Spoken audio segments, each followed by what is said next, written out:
All right. Well, it's great to be together with the two of you. Yeah. I love this three pastor kind of leadership at the highest level of how we're shepherding this community of faith that's called St. John's and what it means for us to do that. Here we are outdoors.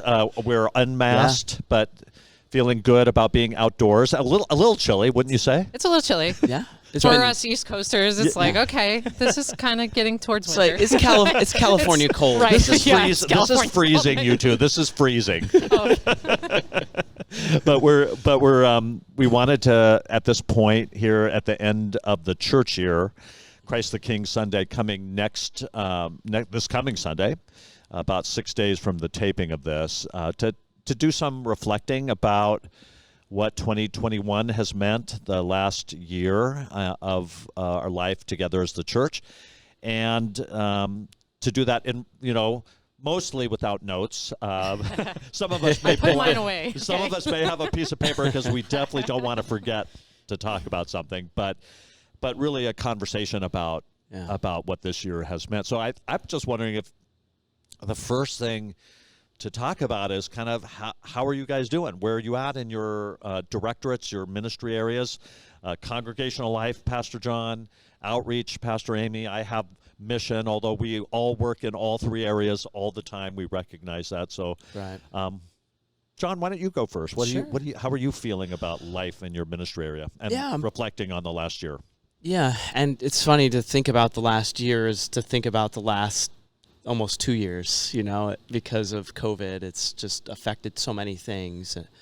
But, we're about to wrap up Sunday school in the parking lot, which we did outside because that was a need for parents and some of the teachers and volunteers involved. And that went really well, but that's a new thing, a different thing. And it's getting cold enough where it's time to put a pause on that and open that parking lot back up. So for me, it feels like things are starting to inch towards and slowly towards some ability to do more things with youth and family in particular. But as the director of congregational life, 0 to, we've gotten up to 102, as high as I know so far. Also, how do we care for, seniors and everyone in between as well? And so I think about, with the youth and family, of course, Sarah Street, our sort of director of all things youth, and Katie Holman, who have helped out in those areas. And we've got a confirmation class going again, and high school events, packing food bags, and these kind of things. But of course, Nurse Susie Taylor and myself and Deborah Cribbins have broadened our Stephen Ministers base, finishing a training through the COVID time, and each of our available Stephen Ministers has a care receiver at this time. So that seems like a really good and important and kind of quiet work in the background for healing for our community. And make a special note of that word healing. We're going to talk a little bit about that. Mm-hmm. That's right. One of our values that we'll be thinking about. But just, that work kind of continued and morphed a bit, but always is steady. How do we care for our people? And how do we do that well? And we do that now in new ways, like videos for All Saints Sunday, because we have new abilities and capabilities and new ways to connect to people. So kind of like early thoughts on my ministry. I don't know. Yeah. Yours. Yeah, I was thinking when you said it's Christ the King already, it does feel like we're in this time where, it always feels, we always say every year, right? Time moves so fast, and here it is, the holidays again. But it really feels like with COVID, I lose track of time. It's like I feel like you lost a year. I'm like, did that happen? When did that happen? Yeah.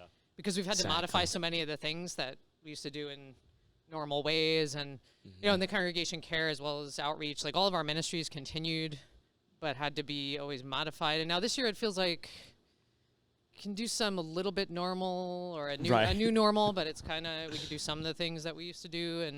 And outreach also, of course, was a challenge. It's like, how do you interact with the public, whether it's evangelism or it's social ministries? It's kind of like, well, people don't want you approaching them on the street now in this COVID time, or how do you interact with people or get groups together So that was really challenging, and now still is.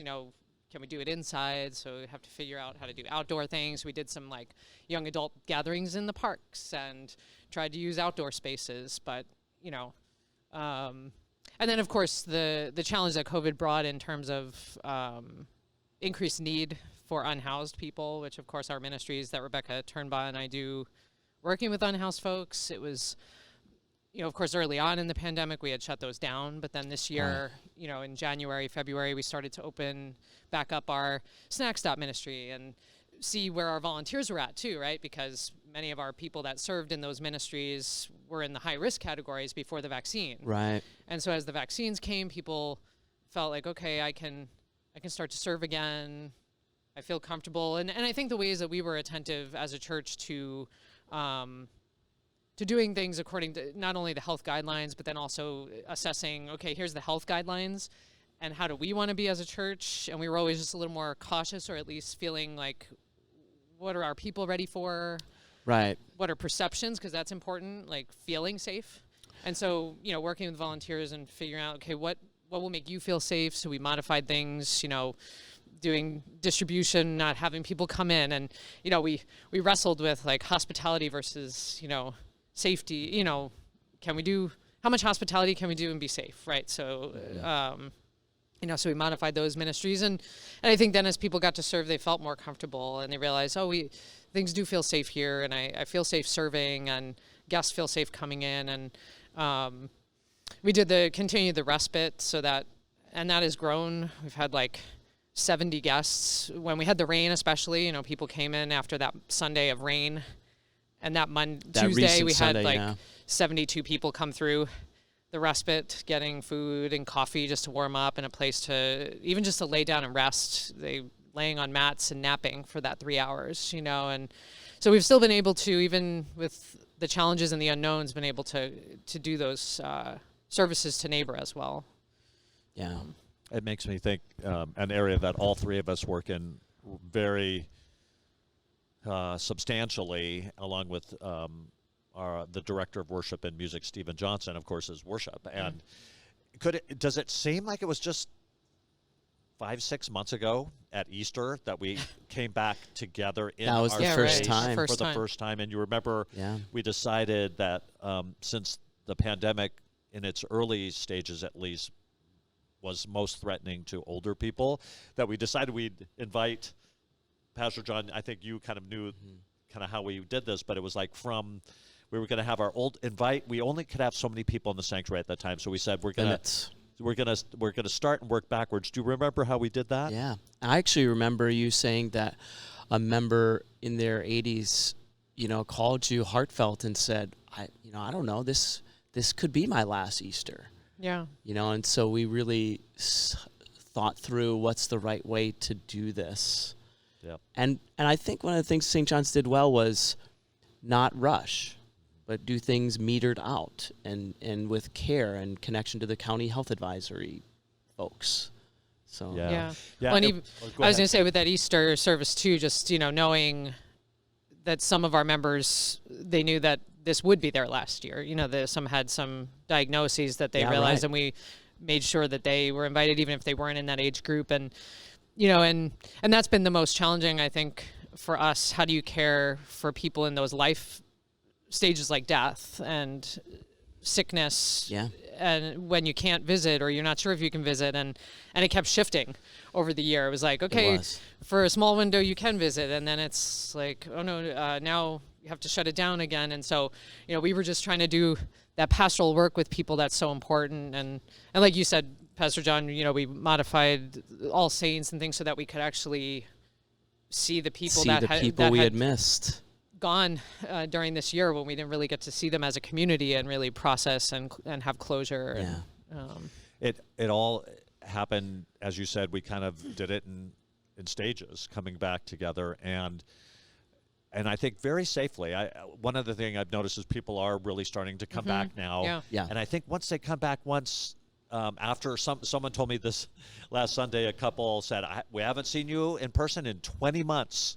Yeah. And I went, I know, and I've missed you. And I just feel like people, when they are coming back, they're seeing that we are mindful about their safety, but also really that we can be community together, if not all the way like we used to do, in a new way that's really important right now. Yeah. People are really hungering for community. Hey, Yeah. Pastor Amy, in your area, new lumens. I was this just gonna say, because I noticed Yeah. yesterday. Yesterday we had the rite of welcome for a new set of lumens. We have, I think, 11 on the list, and 8 were able to make it for the rite in worship. And Yeah, Luminaria being that program that brings people into St. John's Yeah. very intentionally. yeah, and we, as leaders, we revamped the program and we put a pause on the previous session, which would have been the spring, because we didn't want to do another virtual. That we did one, and it worked. That was another, did one fully virtual Luminaria during the COVID, but we really wanted to be in person. It's so important, and we were able to. And so we have these 11 new lumens, and it was cool to modify the rite. We used to have the congregation come in close and put their hands on each other's shoulders, which is beautiful. Yeah. But we felt like, again, reality and perception there, like, well, we don't want to gather people so close and for a long period of time. And so we were able to actually have the congregation do different things differently. Like, we didn't have companions this time. We're going to wait a little longer. But people from the congregation brought Bibles up beautiful. just from the assembly. And Yeah, it's cool. made room in their pew next to them. And, so those things were really, again, some of the things, the modifications have actually been beautiful. We've been able to modify baptisms over the time. Parents and other people have helped and been part of the actual baptizing right here Right. outside. I remember those, and that was sort of like we wondered if that was going to be okay, and then we discovered it was actually beautiful for people to be involved in that way. Yeah, it's cool. I all the while think I'm loving coming back together in person. It really has made a big difference for me. But all the while, one of the kind of beautiful side effects of this pandemic, which none of us wanted, is that this online campus that we've talked about at various levels with our director of communications, Esperanza Pfaff. Oh my gosh, were we fortunate that we had the right staff in place when this emergency time happened. But we've really started to have an online campus. It's not, I would not say it's perfect, but it definitely exists, and it's serving the church, I would say. Yeah, and, learning to be together in new ways, like Zoom and other kinds of virtual meetings were available to us, and we just never did them. And I think it's because we do like to be in person, if you can, but now it gives people flexibility. And, even if they're at a distance, they can be with us. Or if, for council meetings or different meetings, it's like, oh, I just can't get back to church for another night, but I could join you. And, so the business of the church can actually be helped by these technologies in ways that we just weren't using before. And so that's been helpful. I was thinking about an event you had, which was a film event, not a while back. It was one of the first ones. Yeah. And we were wondering, okay, how do you do this? Do you have it all in person or virtual? So you offered both. I think it was about 30 people in person and about 30 people watching it online. Yeah. And so then you go, okay, this online thing expands us, and we need to be mindful of it when we use it, how we use it, and it's not going away, Yeah, and like Frank, you were saying with our tech team, I mean, we're so blessed to have them and be able to say, here's what I want to do. Can we do it? Because we were able with that film screening. It was a documentary on homelessness in America. And so it actually brought people from outside our community as well as people inside. So that was really great. And half and half, like you said, kind of virtual and in person. And then we were able to do a Zoom conversation so they could actually fully participate, not just watch what was happening. And that's because SB and LSAO and our other tech people were able to say, yeah, I think we'll figure it out for you. And they did. And we've been able to do that even with baptisms and things where sponsors can't be here from far away, but they were able to answer that you ask them questions. Right. Like, do you make the promises? And they're there on the screen and in real time. And so it's really kind of cool. And now that we can be back in person at some level, we're thinking, okay, how does this online campus continue to serve St. John's? How does it continue to thrive? And I'm sure it's going to probably be as challenging going into this understanding of what this aspect of our church life together is as it was to head on out, Yeah. shut the doors. I want to tell you, I was terrified Yeah. back in 2020 Yeah. when we shut the doors and said we're not meeting on Sunday morning. I thought, what if the church doesn't meet on Sunday morning? Is it still there? Right, you what, know? yeah. If a What tree will it be? falls in the forest, you know, how does Right, that doesn't line make a go? sound. It doesn't make a sound. Yeah. So I mean, I was that fearful, and it was by having great colleagues around me, wonderful lay members of this congregation that really taught me some lessons about faith. Yeah. Isn't that funny how it kind of, you know, we often think we're the great teachers about faith, but, you know, really it was the faith of others that sustained and taught me a lot about what it means to follow Christ in these times. So, Yeah, and our people, you know, they would send us little notes here and there. I'm sure you got them too, just encouraging us. And so it was really a chance for the community to minister to us too. Like I felt them saying, you know, thank you for what you are doing. I mean, again, it wasn't perfect, and we heard some, you know, also disappointments, and you know, we regret those, or we feel like, oh yeah, you know, those touch us too. But it was really great to get the little notes to say, you know, thanks for what you're doing and recognizing how much work it is to do that. And I know as we look to next year, we're looking at ways to continue that online campus and provide more like options even for education online, like maybe a Bible study Right. at the education hour just for folks on Zoom and things like that. So we're not ignoring those or thinking, okay, or it's not going away. We realize it's a part now of our present and future of the church. Yeah. But it raises those questions about, you know, how do we create real community in a virtual world, right? And Yeah, what I think is also interesting, and everyone who's involved in the church is wondering is, you know, here's this new opportunity, a softer entry point for people to connect to your church and our mission of spreading the gospel through a virtual capacity rather than having to step through the intimidating threshold or doorway of a church like ours. Now people can kind of find their way in a new way to us.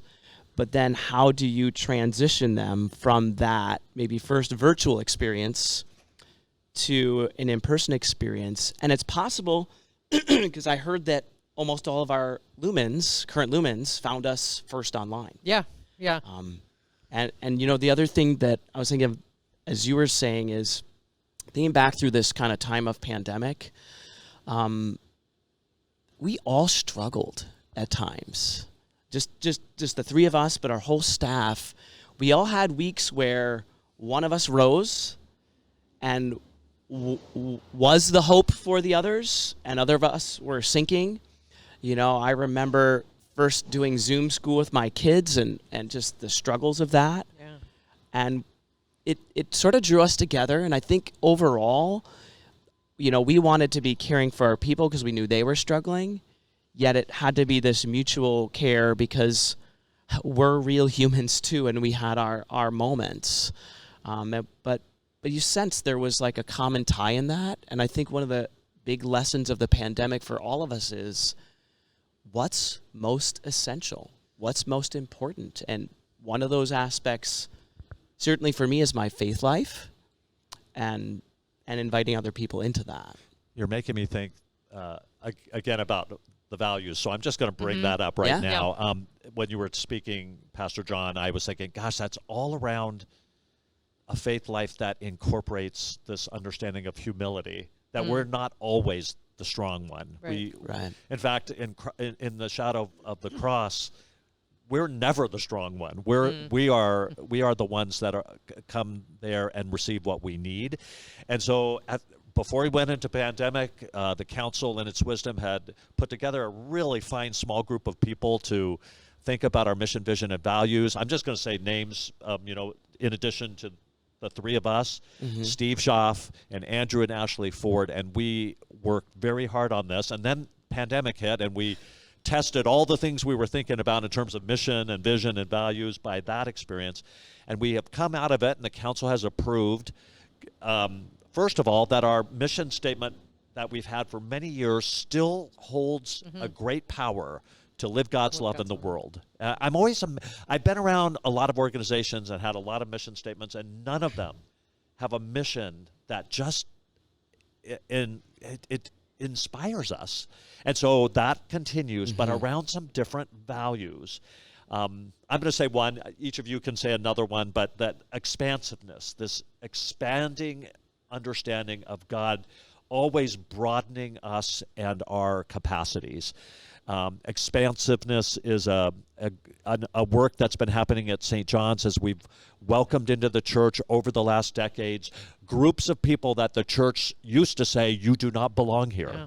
And we've discovered that our sense of expansiveness has had its limits in that time. We are not as expansive as we need to be. That's a continuing work in some different areas. So I love that expansive is a value we both have, and it's also one that it's aspirational. We're aspiring to. So how about you, Pastor Amy? One of our values. There are 5 of them. I hit one. Oh, Now- great. now this we feels like have a to- quiz Right. It's like, suddenly. can we get all 5? I gave you guys a little warning.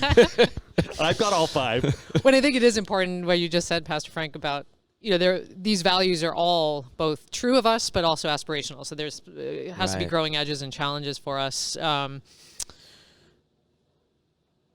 think justice making is one of them, and so that falls in a lot of my ministries, Right. of course, and our of course all of our ministries here at St. John's. We hope that there's a God's justice piece to it, and that we're looking at that and using that lens to look at our world and our neighborhood and our community, and see what God is calling us to do to be part of that justice making, that ultimately is Christ's work among Yeah. us, right? But And the racial justice part of that was huge over Yeah. the last 18 months, and continues to be a group of faithful leaders trying to do that with the community, yeah, really intentionally with them. I guess another value is the humility one that we spoke about, and I think that's a really important value of a Christian community in our context, because honestly, a lot of evangelical Christian communities aren't living that out from what we see through the media and the popular view of Christianity. But to say that we don't have all the answers, to say that, lean into God as the answer through Christ, and recognize that we can still be changed. Our minds can be changed, and our mission can be changed, because the Holy Spirit is at work, and it's our job to follow and discern and not claim that we know exactly. And I think Yeah. that's part of it. I love that what you were just talking about in humility, Pastor John, allows for a reforming, but often in reforming you get rigid again, and so that humility that keeps us soft as we reform, and kind of looking with love at what we're thinking may need to drop off, but also what is to come, that reforming is just leading to new reforming. So humility, and then I'm going to take the one that is at the end, leaving now. Oh, poor good. That's the Pastor hardest. Amy, That's the pa- hardest poor one. But I have Pastor to figure. Amy 3, has to figure out which 4. one we skipped Yes, over, no, but it's constancy. And there's something about St. John's that it's not institutional. It's constancy. That first of all, our God is constant. We can always turn and seek that love that is always for us, but that there's something in the baptizing here, in the marrying here, in the burying here, in the week to week, that we did not miss a week of worship. The doors closed, but we went online. There was St. John's is a constant place of worship, praise, confession, seeking forgiveness. That's been going on here for over 150 years, and I love that in the midst of our always knowing that God is doing a new thing, that we have this deep sense of tradition in the best sense of the word, which grounds us but does not make us rigid. And so that's how I think of constancy. Can you think of the fifth and last one? I there? can, Wait. but I was just going to say to Yeah. You're gonna constancy comment that too? Good. we batted around a few different words. We took our time trying to figure out what are the right words to encapsulate a bigger idea, right? And I can't remember exactly what the words, but we did opt for constancy as opposed to like stability or things that said, like you said, felt set or rigid. It's Less like, dynamic. But that I think as an urban church, I knew this from Brooklyn, and it's true here, that we recognize too, people are here for the time that they're here. and then we release them. So it's not, I mean, it's sad, there's always a sadness when people have to leave our community for different reasons, but we also just know that we're here to welcome them back whenever they need to come back. And now with our virtual thing, they can even be connected to us other places. But so it's sort of this understanding that, okay, like this place is fluid, and God gathers who God gathers each week is almost a different congregation, right? And, but we're here and the mission stays. We're committed to that mission here in this place. And well said. You hear the stories of people cold calling us. I've only been here 6-7 years. I don't know them, but this is their church. Yeah. Because they got married here 40 years ago. And so there's a strong connection over time for people at St. John's. And the beauty of living a Christian faith with forgiveness, like you said, where people get hurt here. Yeah. But then they, in time, 5 years pass, 10 years pass, and they find their way back and reconcile. And that's also a beautiful work here. If you're going to be in relationship and you're going to be in community, you're going to get hurt. In Luminary, I always say, not if I disappoint you to the new people, when I disappoint you. I hope our relationship is such that we will make our way through that. And that really leads to the fifth. I was going to say, it reminds me now. Right. There you go. Perfect. There's your hint. You go. Well done. Healing is our last one. And that was one that came, I mean, it shouldn't be surprising to us, but it wasn't at first on the list. And then through like some of our going back, we would go back and work and then bring our work together. And I forget how it came out on one of our lists, a little bit late, but we were like, oh, of course, and in some ways that's what all of our work is about here at St. John's. This last year we did the Building Belonging Calling campaign, because we thought, well, we are separated by this pandemic, and so it might be good to have a mechanism to touch base with people. And I know we didn't get to every single person, but we made a good dent in that. And the next time we do it, we'll do it from the back end of the alphabet. But we heard things from people that also helped to shape these values or match these values and confirm for us, that expansiveness. Inclusive came up as like, this is why I came to St. John's, or because of your broad welcome statement, that's how I came to St. John's, or because, LGBTQ folks have found a home here and a healing, and we want to be able to share that message of healing as an outreach to an evangelical, like, hey, come here because this can be a place where you can feel welcome and healed. When one group of people are healed and bring their witness to it, to the whole is changed. Yeah. That's what we've experienced, and we experienced that in the LGBTQ kind of way in which folks who that is their life and who they are, have always been at St. John's, but they've been able to bring their whole selves and be open.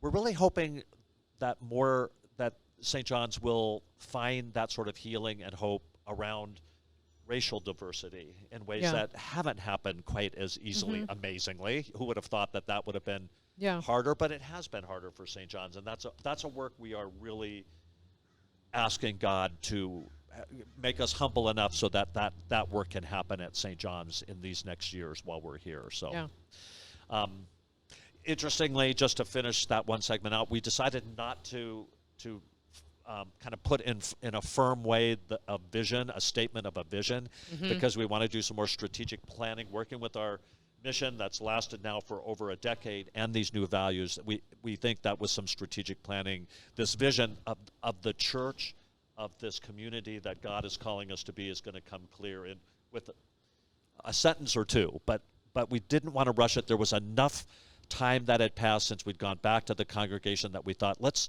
not do it all and just present. Let's do part of it, get their feedback, come back, and we'll do the vision, a statement of vision. Yeah, because it is really the question: what will the church be? What will St. John's? That's the $1 million question.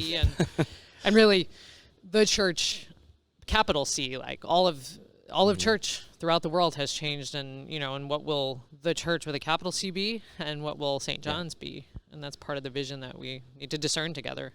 The pandemic accelerated all of what was happening there. Yeah. I say around the world, but especially our experience in North America. We know that God is at work with a new thing here, and I do believe St. John's has a work in that.